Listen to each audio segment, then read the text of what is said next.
ఒక చిన్న పట్టణం చివర్లో ఒక సాధారణ మిడిల్ క్లాస్ కుటుంబం ఉండేది. డబ్బు ఎక్కువ కాదు, కాని ప్రేమ మాత్రం పుష్కలంగా ఉండేది.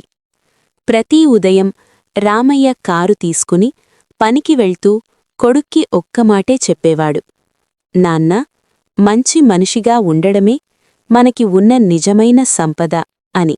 అభి చదువుకుంటూ నాన్న కలలను తన పుస్తకాలలో దాచుకున్నాడు.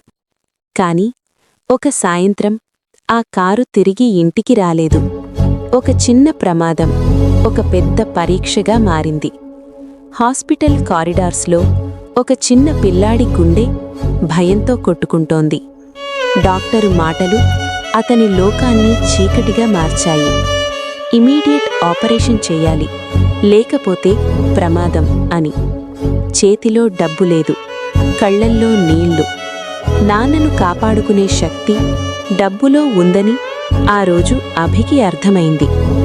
అప్పుడు ఒక రిచ్ మ్యాన్ ముందుకెళ్ళి వెళ్తుంటే అభి చెప్పిన మాట మనిషి విలువను మార్చేసింది.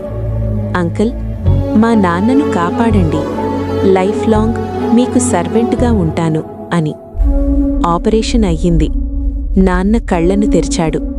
అభి కళ్లలో బ్రతికిన దేవుడిని చూశాడు. ఆ చేతిని పట్టుకుని నిశ్శబ్దంగా ఏడ్చాడు. కాని నిజం బయటపడినప్పుడు రామయ్య గుండె ఆగిపోయినంత పనయ్యింది. ఆ రిచ్ మ్యాన్ తాను రోజూ కారు నడిపే యజమానే. అతనన్నాడు, నీ కొడుకు నాకు మనిషి కావడం నేర్పాడు అని. అప్పుడే అర్థమైంది, మిడిల్ క్లాస్లో పుట్టిన విలువలు ఏ డబ్బుకైనా మించినవని. ఇలాంటి మరిన్ని మంచి కథలు కోసం KVS9 క్రియేషన్స్ ఛానల్ని సబ్స్క్రైబ్ చేసుకోండి.